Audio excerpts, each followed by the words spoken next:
The other part of this, though, Saagar, that's really important is there's now all this pressure on the tech companies to censor Russian state media. And I mean, and Hillary Clinton obviously making that case here as well. And some of these tech companies are already taking action. Let's go ahead and throw this next piece up on the screen, which is you have Twitter.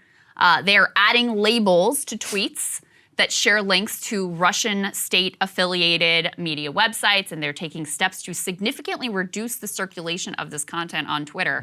Interesting that they don't even say what those steps are, just like so par for the course. Don't know how that works, but anyway, they're trying to label all of the Russian propaganda from RT and Sputnik and places like that, and also to somehow significantly reduce the circulation.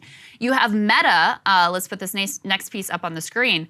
Meta is just straight up restricting access to RT and Sputnik on its platforms across the EU. This seems to be at the behest of the EU, who have taken steps to sort of through geocoding to eliminate their population's ability to look at these websites whatsoever. And Saagar, you made a great point on Twitter. Let's go ahead and take a look at this, which is, you know, in addition to the hypocrisy, which I'll get to in a moment, a friend points out that the West is cutting itself off from Russian media precisely when their domestic media is becoming the most bellicose. Misjudging, lacking knowledge of the Russian media mood increases risk of miscalculation by the West. And you have a piece here that we're going to talk about in a minute where Pravda has this, you know, inflammatory rhetoric about nuclear war, saying boxed into a corner, surrounded by Western armies and blockaded with sanctions, the little red buttons may seem the only viable alternative to a humiliating defeat, potentially revealing some of the thinking within the Kremlin and Putin's inner circle. It's really valuable to know that stuff, and it would not be good for us not to have access to that information. And that's, you know, that's just one piece of it. The other piece of it is, okay, how are you going to draw these lines? So we brought you, you know, during the Canadian trucker thing, we talked to you, the Canadian Broadcasting Corporation, is that state-funded media? Yes, actually it is. BBC, PBS, NPR. I mean, where is that line? Not to mention our corporate media. They may technically be removed from government. Jen Psaki right now is being like aggressively courted by both CNN and MSNBC and some of the networks. So she goes and gets her prime time, you know, takes over for Rachel Maddow at MSNBC, which is a real thing that could happen, by the way, guys. Is that, you know, she was on last night. Is that state media? Because she's surely going to still be doing full-on propaganda on behalf of the Biden administration. Simone Sanders admitted that she was going to continue to toe the Biden line as a supposedly independent employee of MSNBC. So, you know, the lines that are being drawn here are extraordinarily arbitrary. Right, and look, I have no defense of Russian media. I think a lot of them look like clowns. That being said, like, you know, whenever it comes to the enemy, if this is a quote-unquote war, and I don't want to use that language cavalierly, but if we are going to continue to escalate tensions, we need to know what they are saying. One of the reasons why that we established the hotline between the US president and the Soviet premier was specifically to cut out as many middlemen as possible and to have direct lines of communication. So whenever I see that Pravda op-ed written in English, and it was very specifically written in English in order to convey Russian nuclear deterrence, to make fun of the West, and to lay out an agenda, and we're also going to talk about a leaked document that also appeared in English and Russian state media. These are very important documents for us to read. I do the same thing. Whenever I was in graduate school, we used to read Chinese nuclear doctrine. And the reason why is because they publish in English. Why? They want us to read it. They want us to know what they are thinking. And they're like, hey, this is how we think about nukes. Yeah, we say we won't do a first strike, but, you know, in terms of what that actually means. And I was like, wow, well, that's really important for, you know, anybody to understand. Yeah. This is the same principle. And so, I mean, for example, yesterday I posted that Pravda thing as an example on Instagram of being like, hey, we need to watch out about nukes. It had the link to that. I mean, did that get downranked? Almost certainly. I have no way of knowing, but I'm using it as a piece of commentary. So same thing on Twitter. I mean, if I'm going to be sharing, hey, here's what the Russians are thinking right now, why would then that not be amplified to a lot of people?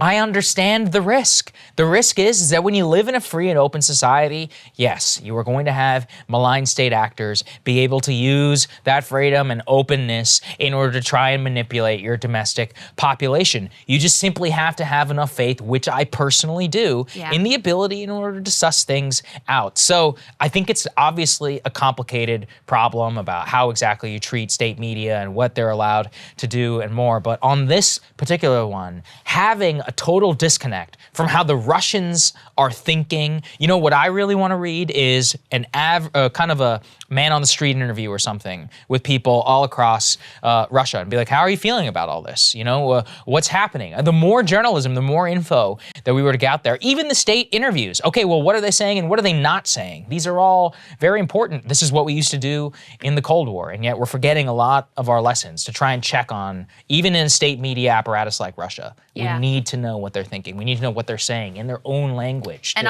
I'll give you one other really important example, which is when Putin gave that long speech that laid out before the Ukrainian invasion, before they invaded Ukraine, where he lays out like basically, you know, the sort of blood and soil, like this is our people, and this is, you know, we gifted you this country, and you don't really exist Russian without Empire, us. And then talk some about some of them legitimate security risks, and gave this whole big picture, long essay about their thinking about this whole thing.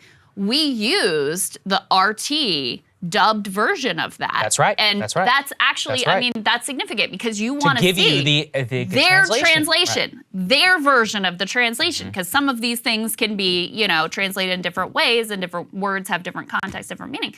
So, okay, so then if tech companies censor this, then we can't actually show you the direct translation from Russian state media of what they're telling us Putin is saying in this speech. So, and that was one of the real turning points in this whole situation. So I mean, true. that's when both you and I were like, whoa, this is, you know, this goes way beyond NATO. This isn't just about these immediate security concerns. This is like big picture ideology and extraordinarily dangerous situation.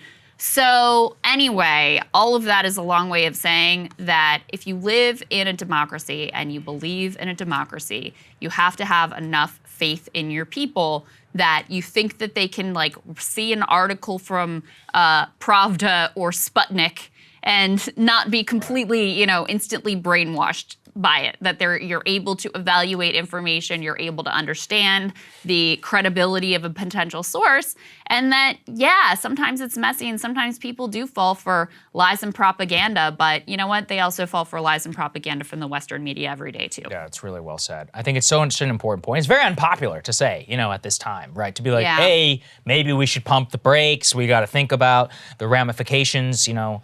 This is part of, my friend used that analogy of cancellation. He was getting dunked on. But I think it was actually apt, because what it comes down to is not the principle of saying it's a culture war, but the cascading effect of like, BP is cut off from Russia. Now Disney's pulling out of Russia. Now Switzerland is abandoning neutrality. Finland is coming NATO. You're like, oh my God, I can't even wrap my head around this. Like, where is this going? And now we're like, okay, we're gonna cut off Russian media. Well, okay, I could see the principle as to why, but how about all these other considerations? Oh, we're way far past that. Yeah. And when you have that kind of a psychosis that begins to take hold of a lot of people, there are ramifications which can be massive as to our holes and our lack of understanding. You know, people believe, and I do too, that communication and understanding is the key to 95% of the world's problems, and anything that puts up barriers between us on these things, I think is the absolute worst way to go about it. Indeed. Hey guys, thanks so much for watching. That's right. Just as a reminder, you can become a premium subscriber today. Watch the full show completely uncut, our reactions to each other's monologues. You get to listen to it, you get to ask us questions, all that good stuff. Link is right there in the description or at breakingpoints.com. Best of all, great way to say screw you to the mainstream media.